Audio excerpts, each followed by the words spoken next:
Good afternoon, everybody. Welcome back to the Carpediashow. Got some breaking news just in from Lotus. They're actually about to produce a new hypercar. It's an EV. It's going to cost $2 million. But the thing about it is, it's going to be the most powerful production car in the world. Yes, more powerful than Bugatti Chiron, 1500 horsepower, and the new Pininfarina Battista that has like 1900 horsepower, is based off the Remic 1 or whatever. This car is going to have 2000 horsepower. It's going to have 4 electric motors in each wheel with a transmission. And get this, it's 0 to 186 miles an hour, I'm sorry, in less than 9 seconds. That is crazy. 0 to 60, they're going for like less than 2.5 or whatever. But I know we've heard supercars in the past. With Lotus, a few years ago they had 5 prototypes that were going into production.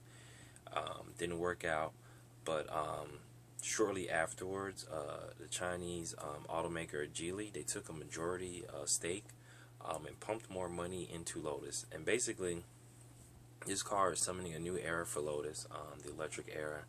And basically, what Lotus wants to do is position themselves to be the first, basically, all-electric hypercar. And in doing so, they want to beat some of the major players like Ferrari, Lamborghini, and things like that, and get a head start and use that money from this car, like I said, it's going to cost $2 million, to go ahead and fund things like an Elise and Exige replacement. The Vora replacement is coming in less than 2 years.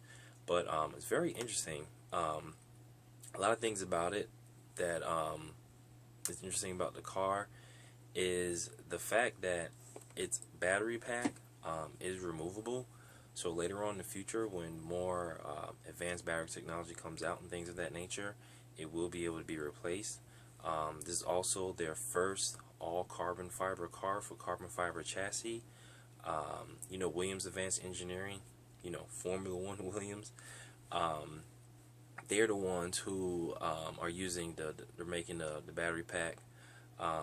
It's going to be beneath a clear cover, basically where the engine used to be at in gas-powered cars. That's where you're going to see the battery pack. You're still going to be able to see the suspension.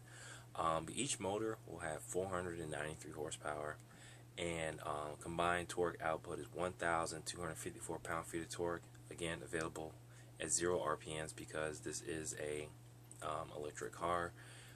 Some other things about it: it is positioned to be one of the lightest EVs on the market. So that's another thing. And like I said, this is incredible. Cause like I said, you rarely hear news from Lotus. A lot of purists like myself are really big Lotus fans. We're always rooting for the underdog. And yeah, this is some really interesting news. I'm gonna go ahead and post a link, but like I said, it was just announced today. This isn't something that's coming out in 5-10 years. It's something they kept under wraps, hidden from the public, and basically it's gonna come out next year. Like, I don't know how all of us missed this. But another thing is the battery capacity has 70 kilowatts an hour, and it's gonna be able to support 2,000 kilowatts. And also, it'll have ultra-fast charging. It'll accept rates up to 800 kilowatts, which aren't available yet, obviously. But even at the 350 kilowatts, you can reach 80% charge in 12 minutes and 100% in 18 minutes. Also, they're claiming a 250-mile range on this vehicle. So that's interesting. Another thing about it, it's going to have multiple track modes, things like that.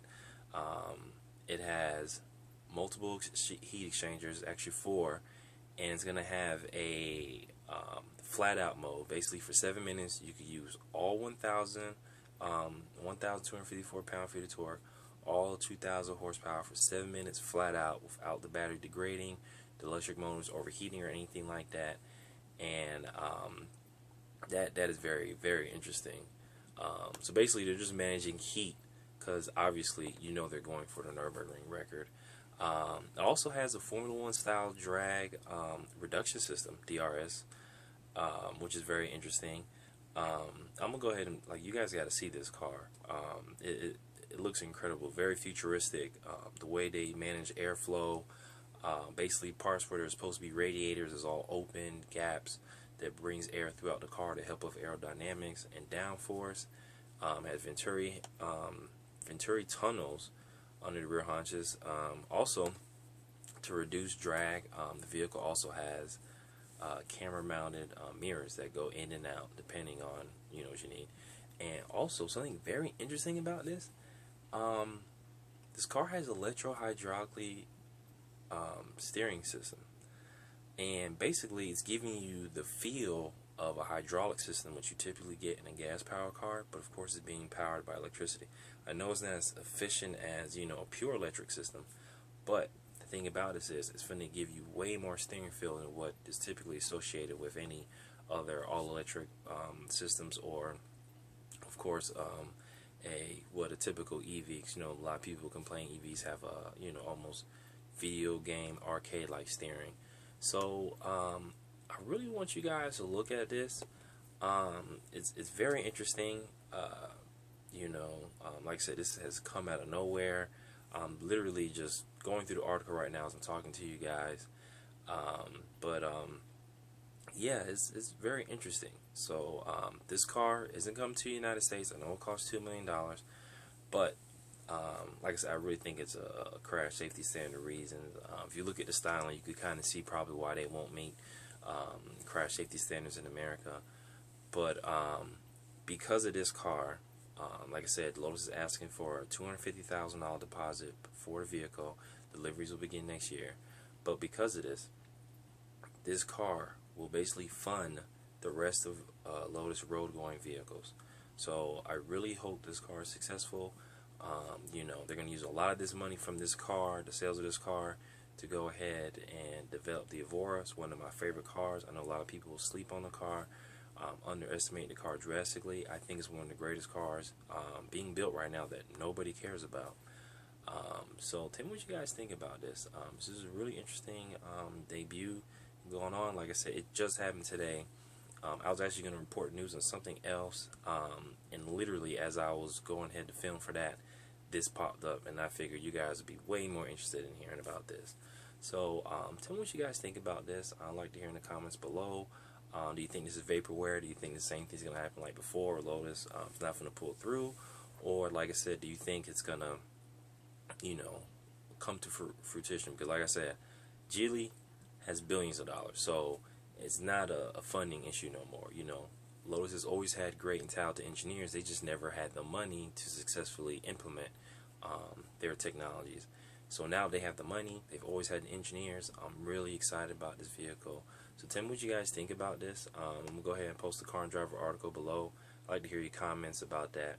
And like I said, you guys enjoy the rest of your evening, the rest of your day. And like I said, tune in again tomorrow. I'm going to go ahead and report some news and keep you guys updated on what's going on in the automotive world. Alright? You have a good day.